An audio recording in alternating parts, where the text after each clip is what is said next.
Wagwan people, hope you are amazing.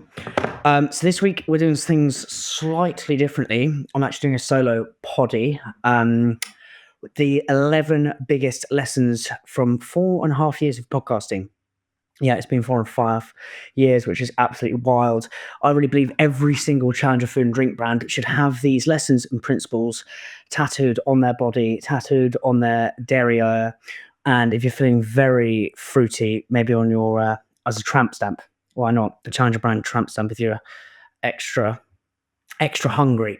So we're going to go into stuff that the founder of Lucky Saint has taught me. Giles Brooke, who did so many brands. He was at Innocent, Vita Coco, Bear, Snacks. I mean, he's done every brand under the fucking sun. David Hyatt from Hyatt Jeans, gorgeous lessons. Julian Metcalf from Pret A Manger and Itsu. James Watt, BrewDog. There's just tons in this. Alex Smith, the strategy sensei. Rory Sutherland, of course, who's a massive guest on the poddy. James Bailey, CEO of Waitrose, and a couple more. So yeah, because I basically, it's been four years since we started this thing, and I've never ever really sat down and thought, okay, what are the actual biggest lessons from the show? What are the ones that really resonate with me? What are the ones I use the most? And I think if I find them helpful, you will most certainly find them helpful as well. We're going to roll completely off the cuff on this. The reason being is I was meant to have a podcast today. I got up at 5 a.m, nice and early. Drove all the way up to Chelsea with my editor, spent about 4 fucking hours setting up this new studio / new software we've got. Not new software, like cameras and stuff. It looks like Doctor Who, Star Wars sort of stuff. Like you could probably take flight with it. Anyway, spent ages setting that up, get there, and they're like, oh my God, I'm so sorry about the guest isn't actually in London today. We thought it was on Zoom. And I'd literally said, like, I put this in an email like 2 days before, being like, we're doing it at this location. This is the address. And so I don't actually have a podcast this week. That's another reason I'm doing it. And we were putting in place, like, we've got loads of other big podcasts in the locker, but didn't have time to get it all sorted. So this is what we're doing this week. Very off the coof, as they say.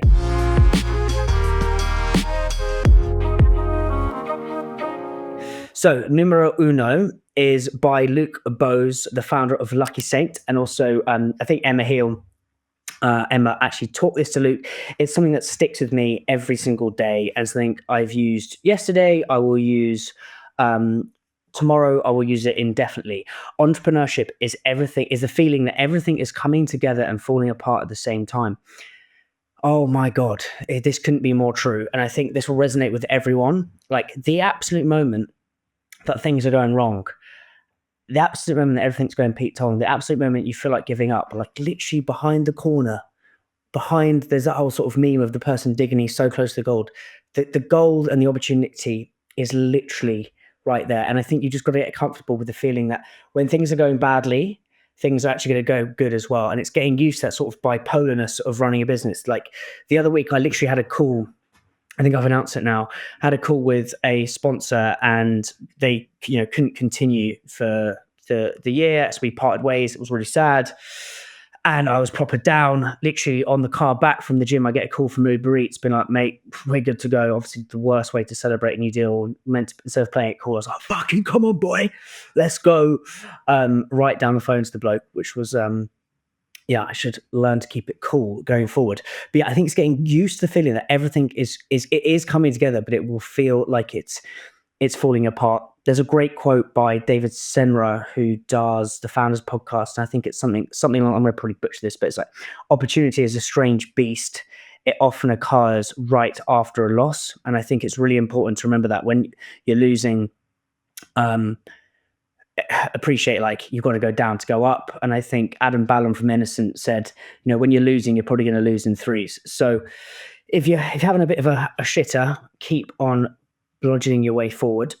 So that's Luke Bose from Lucky Saint. This one's Giles Brooke. I think it's a truism for every single challenger brand, and it's, you need a 40% true gross margin. Now, gross margin is quite nebulous, and people can shove their sort of numbers all around the P&L and basically lie to themselves about how much gross margin they're actually making. True gross margin is less trade marketing spend, so anything you're spending on trade, and less media spend.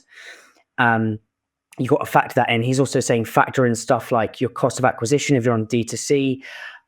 Really put everything in there so you've got a true gross margin. He said if you don't have a true gross margin of 40%, you don't have a challenger brand. You can't build the team, and you're basically going to get into a sort of a situation that you see so many brands go into where it's like you're constantly having to raise money and you just don't have a sustainable business. So true gross margin 40%. Listen to the podcast with him if you want more on this. There's tons. This is another one which I love. The journey, this is from Giles as well. The journey doesn't get easier, it gets different. Oh my God. Like when I started the podcast 4 years ago, I thought, right, 4 years in, if you were to tell me the situation I'm in now, we've just got a massive sponsor. We've got it's amazing getting guests. Like it's still just as hard as when I was doing it on my ones. It's just the challenges are completely different. The challenges you're going through as a challenger brand, you may be on a market stall in, I don't know, St. Albans. St. Albans feels like a sort of place that would do loads of fucking market stalls. St. Albans or Bognor Regis, something like that, on a where you're hand making the stand, or you're going to Taste of London and you spunked half your money to go to Taste of London, and it's stressful and you're hustling and you're tired and you're on your feet, and the IZ or whatever the fuck it's called machine's not working, and that is hard. As you get bigger and bigger and bigger, it doesn't get easier, it just gets different. As you get bigger, you've got more people to deal with, more people to manage, more people to look after. The challenges get different, and I think there's something about accepting that it doesn't get easier, it just gets different. And there's a kind of weird just acceptance of that, and acceptance of things getting hard. And another thing that Henry Dimbleby, sorry, it sounds like I'm just fucking name dropping everyone at the minute, but I'm really not. Well, I am, but I'm not meaning to. He taught me another thing, which was, your pain threshold goes through the roof. The bigger you get, the longer you're in the game, the longer you're in the business. So if you can just get used to sucking up that pain, and it does link to Giles's, what's it called? It doesn't get easier, it gets different. And I think the more you're in the game, the longer it gets easier to sort of just accept those blows, which is super useful. Another thing Giles taught me is your shopper changes as just like the journey doesn't get easier, it gets different. The same with your shopper. Your shopper will change as you go along the adoption curve. So in the early days when you're super small and agile, you'll kind of have you'll know exactly who your customer is. As you get bigger and bigger and bigger, your customer will actually change. And this is why data is actually so important. I think there's an example of Trip. So Trip's customers, even though they probably target, as you can imagine, sort of the Nottingham does a spin class yogi, sort of that's their probably core. I think from the data is actually showing that most of their customers are over 40 in retail. So as you get bigger and bigger and bigger and you get to the size of Trip, your customer will change. And so being all over the data and accepting that your customers can change is so important. Giles had this at Vita Coco. Sounds like Biker Grove. Vita Coco, where he, their original shopper was someone who was super, super health conscious. By the end, it changed. And you need data to know how your shopper is changing as you go along the adoption curve. I was very ardently against data. That was probably 4 years ago. I've probably changed my mind on that ever so slightly. I think I'm still massively into intuition and following intuition, but I think sort of tempering that down with data is also super important. And knowing how to use data to inform decisions is absolutely vital. Next one, David Hyatt from Hyatt Denim. So this episode is like Cowpole for the soul. It was one of my favorite ones we ever did. And I listened to it when you see all this pernicious shite on LinkedIn of everyone being like, I turn on LinkedIn, it gives me a fucking anxiety attack. It's like, oh my God, I'm so behind. I haven't done a 10K. I haven't done 10,000 steps. I haven't made 10 grand. I haven't got a 10K watch. I haven't got a 10K Louis Vuitton bag. And it's like, whoa, why did LinkedIn can actually kind of pollute your mind, making you think it's all about growth. This episode with David Hyatt of Hyatt Denim is an antidote to that. David built and sold Howie's jeans to Timberlands. He's done the journey. He made a shitload of Wonga, and he realized, oh God, this isn't the sort of panacea I hoped it was. And so he's kind of got this antidote to growth, and you can grow in different ways. Like he talks about, you don't have to be you can be a time billionaire. And I think that's what I'm definitely leaning towards. Like, I just want to be in control of my diary. If I've got a free diary in a week, then I'm a billionaire, because there's actual billionaires out there who are working 16 hours a day who would love the freedom to get up and go wherever they want. So that's what I'm trying to optimize for. And David's been amazing in that. In that episode, there was just so much gold. What does he say? So he says,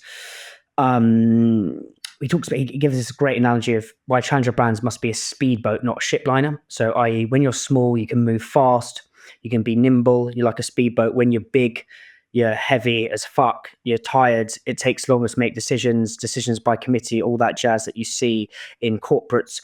Being a speedboat is the way to the future. And I try and move at relentless speed. I know the best startups move at relentless speed. Trip, Bold Beam are just moving quick. They are speedboats. And why I love the speedboat analogy says the way to the future is to get there before anybody else. Speedboats get there faster. So if you can fail fast, in fact, I hate the word fail. Everyone's like, oh, failure porn. Fuck that. Like, failure's bad. Failure is really, really bad. You don't want to fail. I think people have convoluted mistakes for failure. If you make mistakes, that's great, because mistakes equals learning. Failure means you're out the game. But like this whole thing on LinkedIn again, I failed so many times. No, you didn't. You made a mistake. Okay, slight difference. So David's great at that. I listened to this episode. It's like, yeah, just be small. I don't need to hire a massive team. Why growth can be stressful. Your company starts running you. Don't climb the wrong mountain. Again, like, how many people look at LinkedIn? How many founders think I need a massive team? I wrote a post the other day about how team size is basically a swinging dick contest for founders when they go around trade shows, and it's like, oh mate, how many hires you got? How many you got in BD? How many you got in this? How many you got in that? It's like, well, just chill. You don't need a massive team. You really don't. Actually, more people equals more problems, and that's when he says your company starts running you.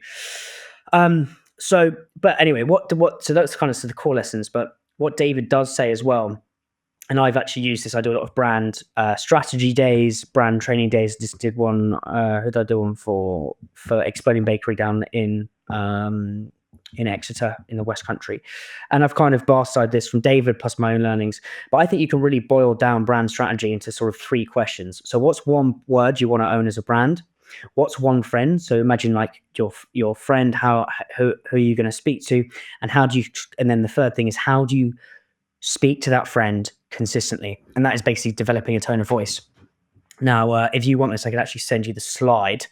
But I use an example of Rude Health versus Mind Figures. You can imagine Rude Health, exactly the same product. Well, actually, I'll probably get castigated for saying that, but very, very similar product. Totally different brands, totally different value propositions, totally different customers, totally different way of speaking. So I always think you can own a word as a brand, and you really want to try and own a word. So Mind Figures could be nonchalant, punk, funk. Rude Health could be frivolous, scrumptious, yummy. So you pick one word. So what one word do you as a brand want to own and dominate? Then you need to think of a friend. And you can imagine the Mind Figures friend is a hipster in Dalston, in Stoke Newington, who's probably got everything pierced and, I don't know, wears Solomon trotters, you know what I mean?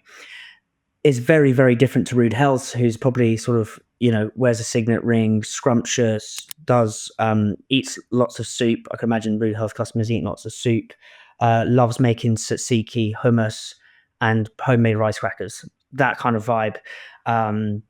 Very, very different customers. And I think if you have the one word scrumptious and say nonchalant, so scrumptious for Rude Health, nonchalant for Mind Figures, your one friend, hipster, someone from Parsons Green for Rude Health, then how do you speak to that friend consistently? Now, if I were you, go and look on Mind Figures Instagram and their tone of voice versus Rude Health, and that's how you develop a tone of voice. You have one word. How do we want to exist? What one word do we want to own? What's the one friend? And then how do we speak to that person? I get asked like, how do you actually develop a tone of voice? And I think you've got to just think like who's our brand's best friend, and how do we speak to that person consistently?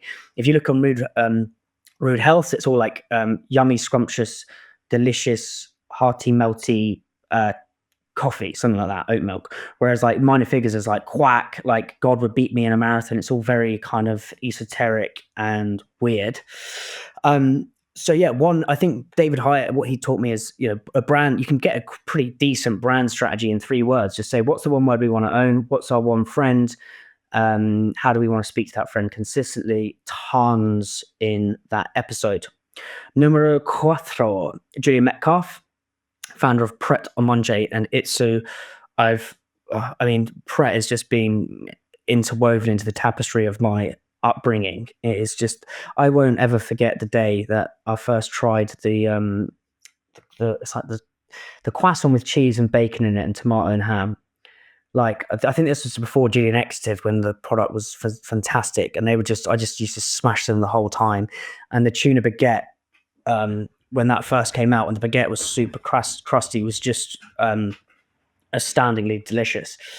And then obviously Itsu, I love sushi and I love dumplings and I love gyozas. So I love Julian. I love Julian the way he thinks.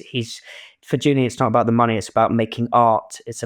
He sees business more like art. He sees business as a way to, as like a form of expression. He's just such an interesting character. When I do a podcast with him, strip, he's on the phone talking about Japanese ingredients before we hit record, and then as soon as we're out, he's asking if there's like a Kyobi Webebe thing available in Korea. Like, he's just so obsessed with product creativity and just get the relentless pursuit of better. And I think he says you can find a nirvana. I think he found nirvana with a bao bun or something like that. And that really speaks to my soul, the way he views business. But anyway, I asked him last time, the pod's not actually out yet, but I was like, what have been, in everything you've done for this glorious success you've had across so many brands, what have been the 2 biggest mistakes? And he says actually, there's another thing he can do. He's got 2 superpowers. Find simplicity in complexity. Now, for me, who overcomplicates, even going down to the shops, I'll get complicated doing that. It's like a godsend. It's just like, just simplify it.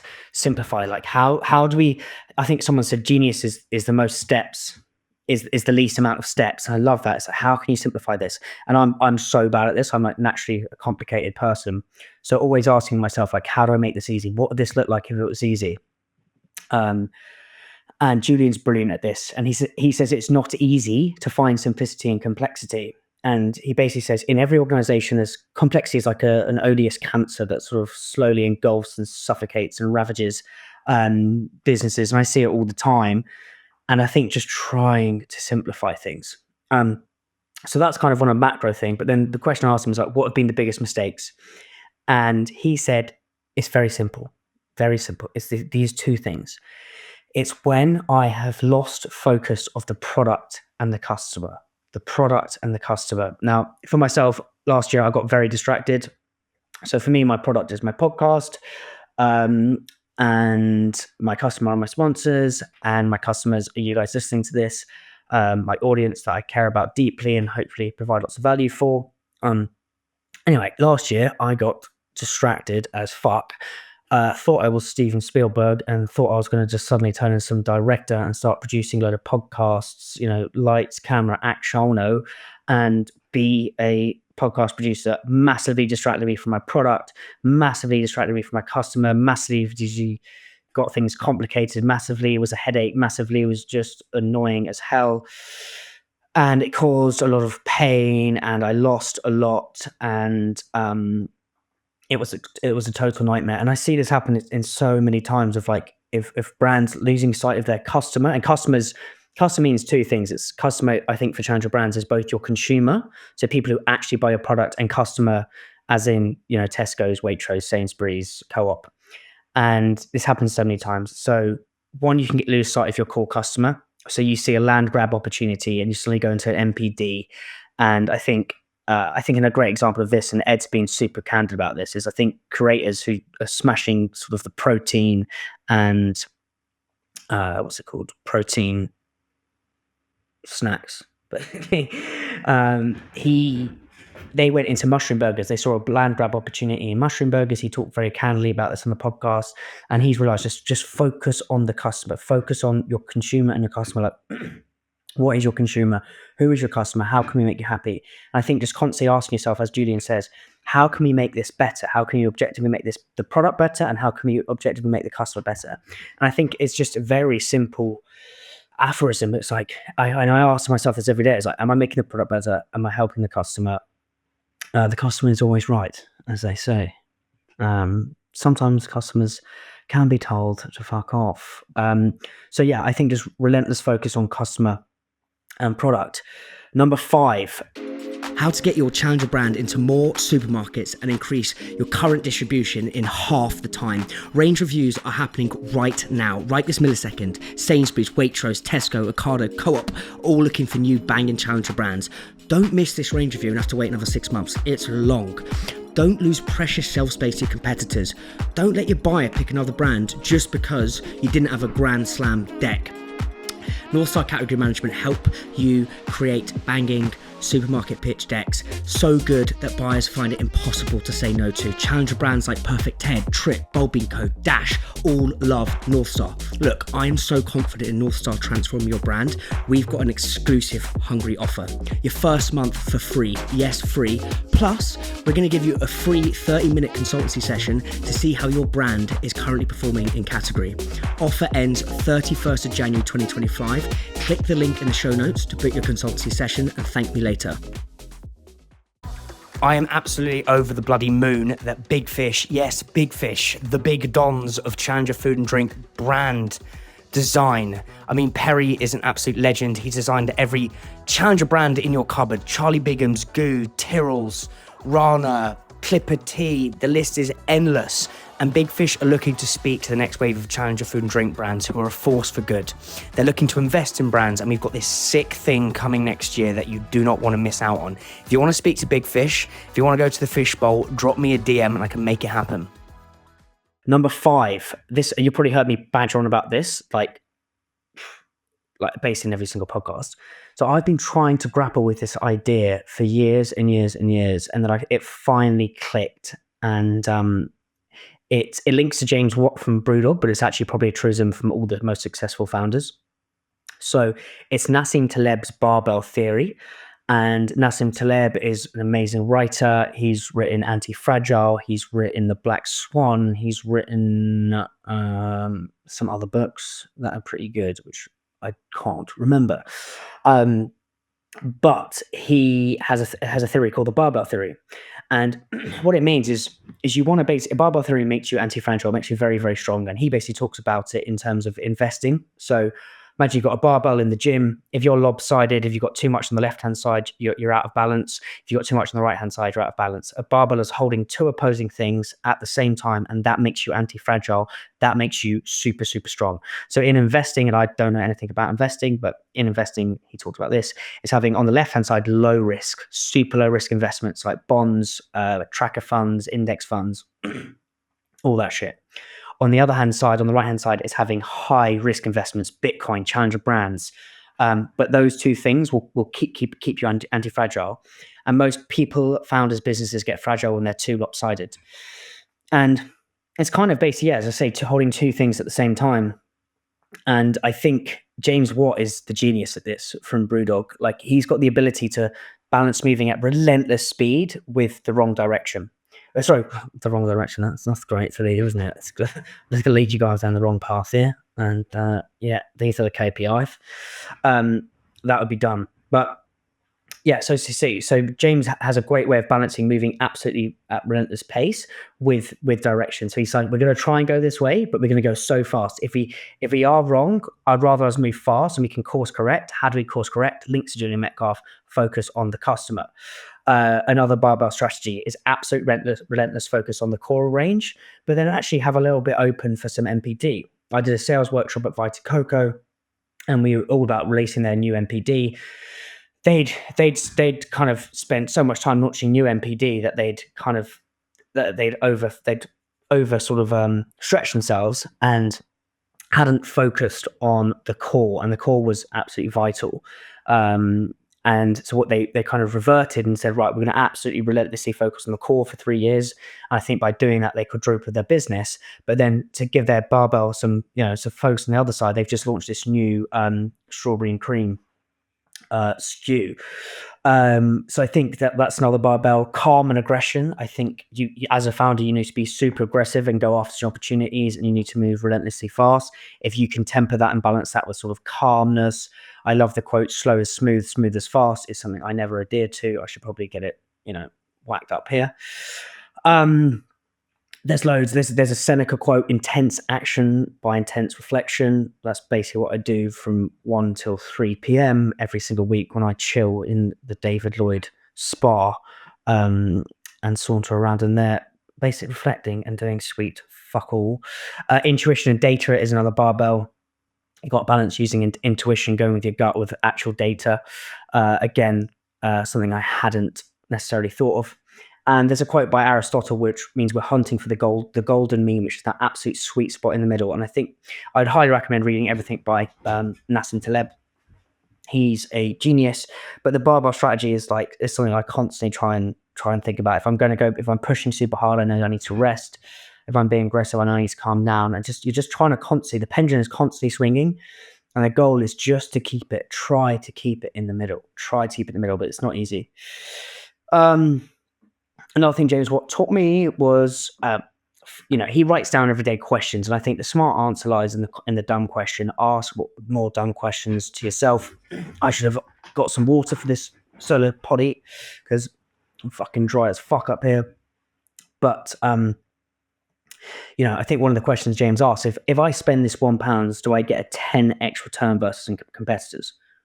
Great question. Another question he asked, what could you do that would kill your business? A great question again. Question 3, what is 5 craziest random things I could do right now to 5x my business? And it's all about basically getting really lots of bad ideas out on the table, and you're going to find amongst the lead a plethora of gold, a plethora of sparkling Easter eggs of wisdom. And I think the other question he asked himself, he will literally say at the beginning of the week, white piece of paper, what are my 5 biggest challenges in my business right now, and how do I run at them? How do I run at them super hard? And it's something I've been trying to do, but to be honest, I just get sucked into wanting to chat bollocks on podcasts. I don't really do it. But it's something I want to do more. And in fact, I want to do that tomorrow I'm meeting some strategy bloke who's going to help me. So I'll do that. But he, write down what are the 5 biggest problems. But there's another thing link between Julian and James. They both run out hard. Now, hard, it feels like this force against you, this force pushing against you. And if you can run really hard at hard, that is where the magic lies. That there's an opportunity in this obstacle. The whole obstacle is the way stuff. Number 6, Alex Smith, the strategy sensei, author of No Bullshit Strategy, LinkedIn influencer. There you go. I just said that.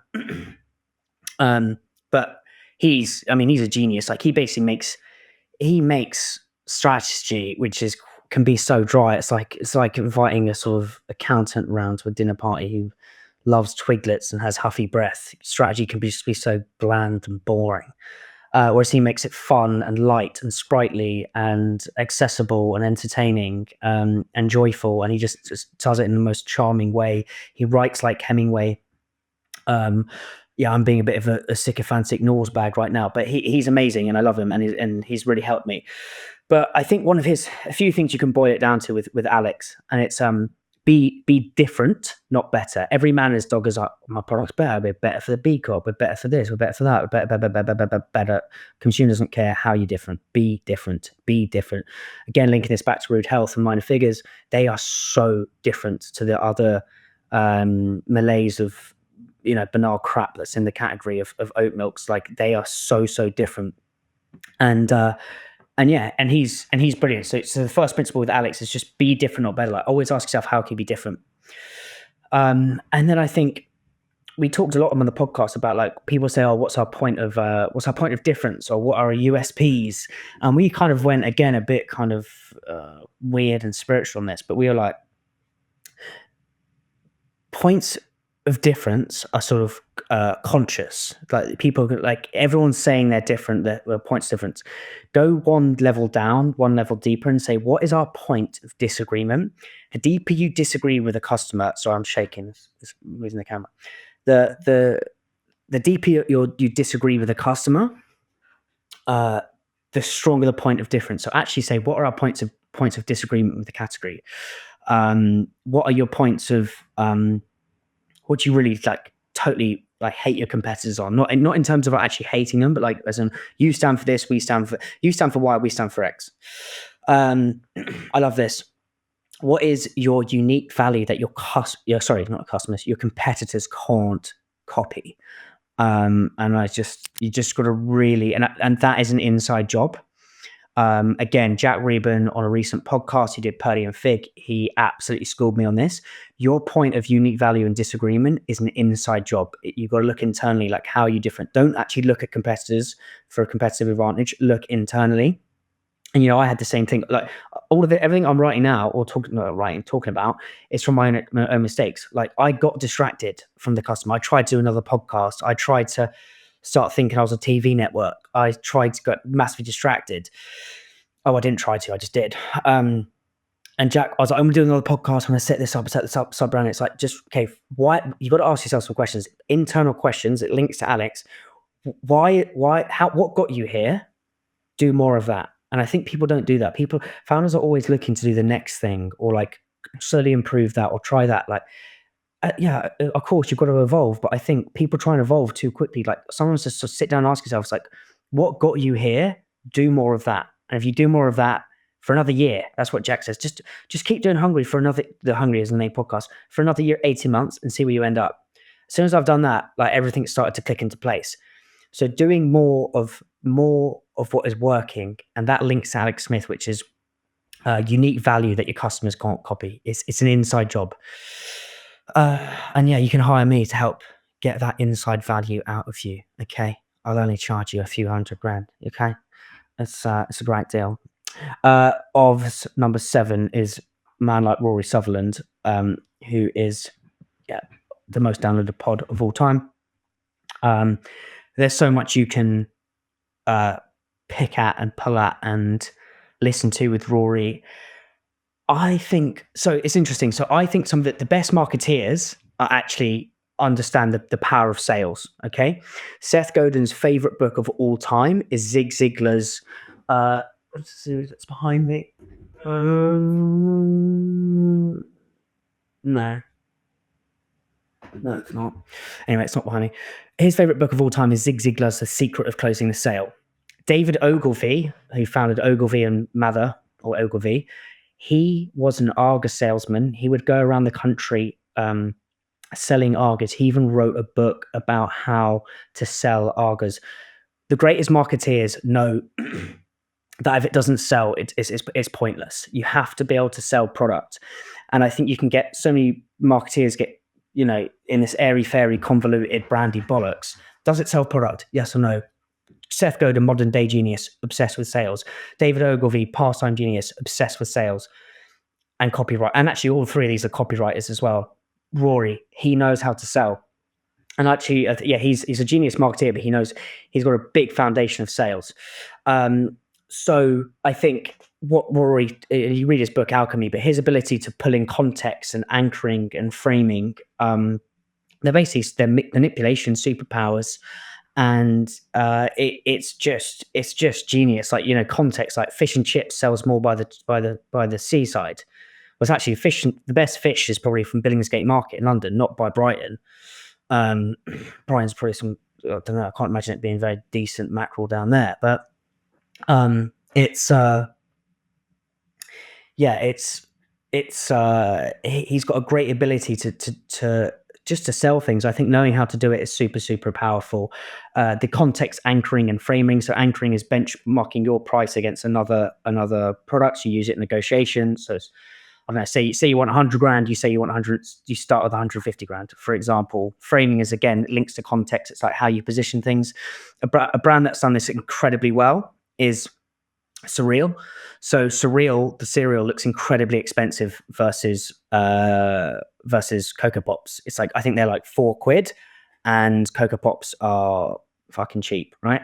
What they've done is they've basically, I know there are loads of their adverts, is they've changed the context. They've started comparing cereal versus protein bars. And protein bars versus chocolate bars are more expensive, but people are so used to that context and that anchoring that has helped sell more cereal.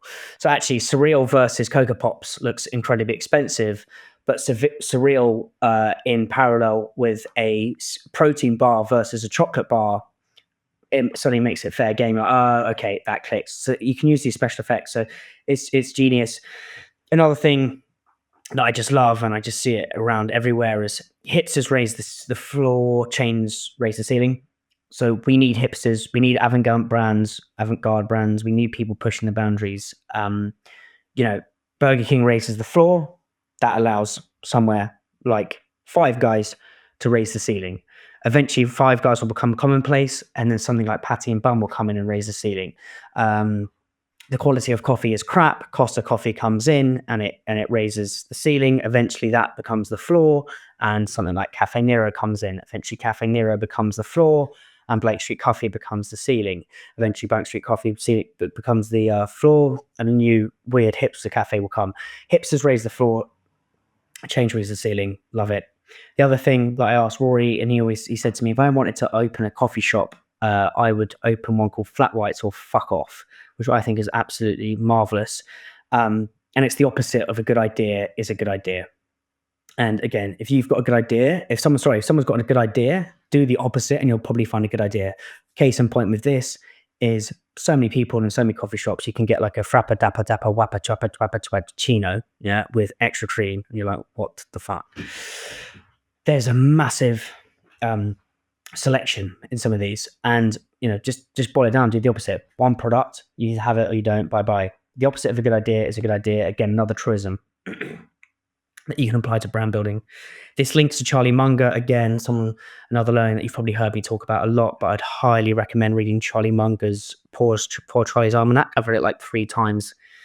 It's like a great book for just mad wisdom.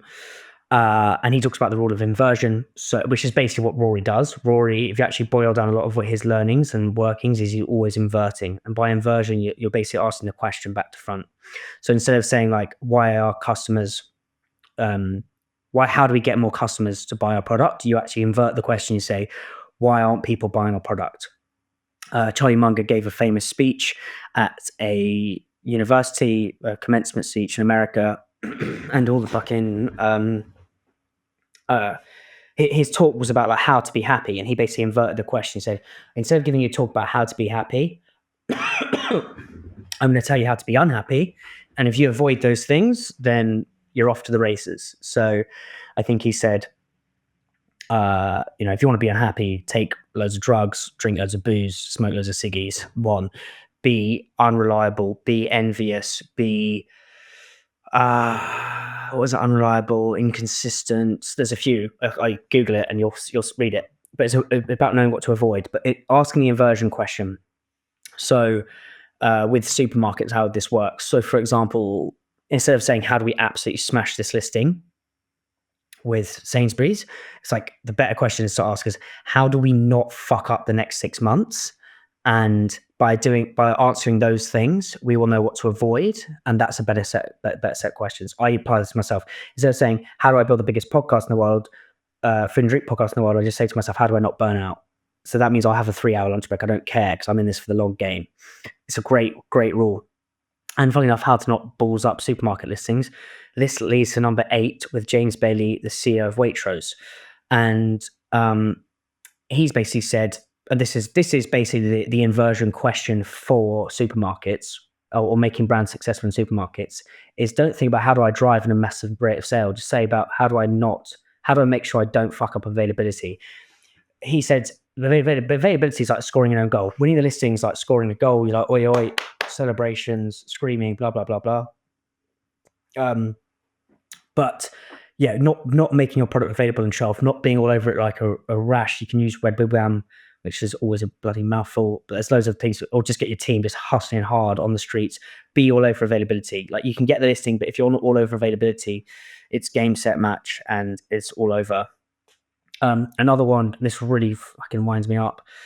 I see so many supermarkets do this. They just give brands so much distribution way too early, which basically means you're going to pillage the average rate of sale.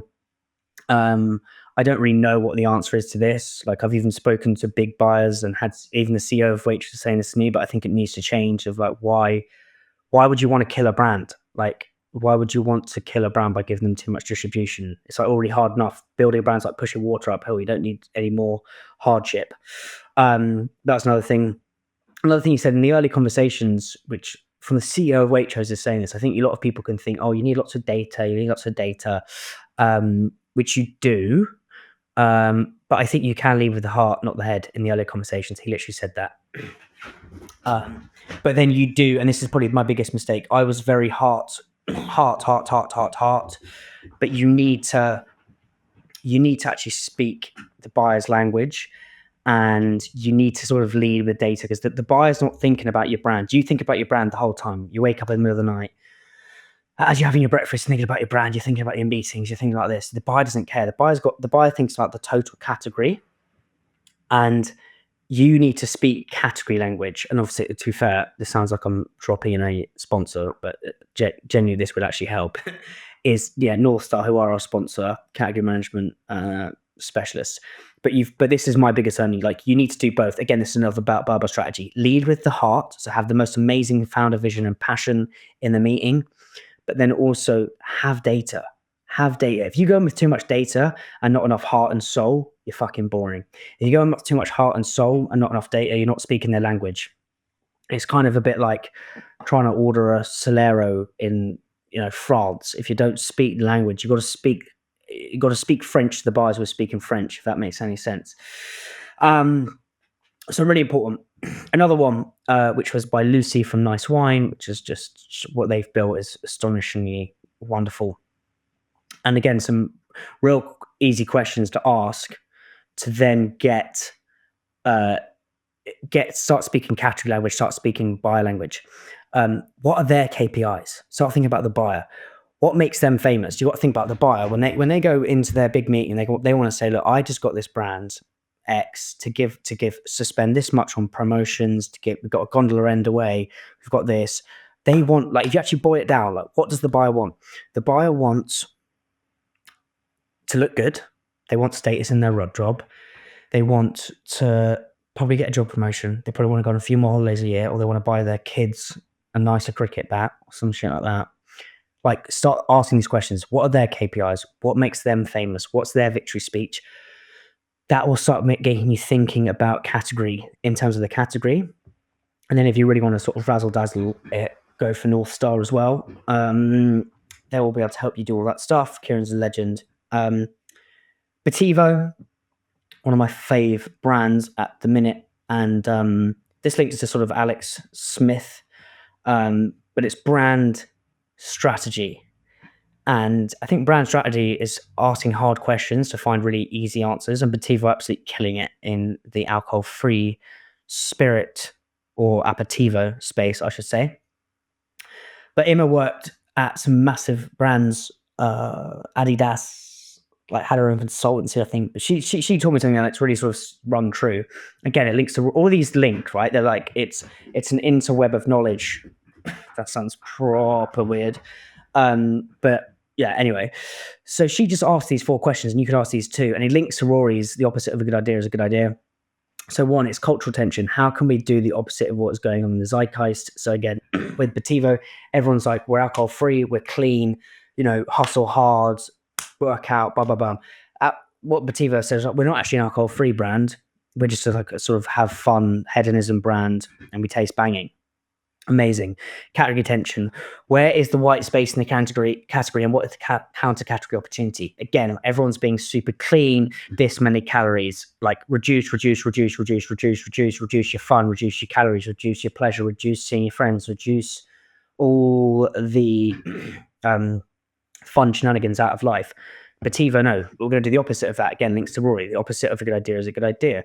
Have more fun. You can actually put booze in your drink. This is what I love. I love a brand that can kind of be like an octopus and have lots of different sort of brand touch points and tentacles.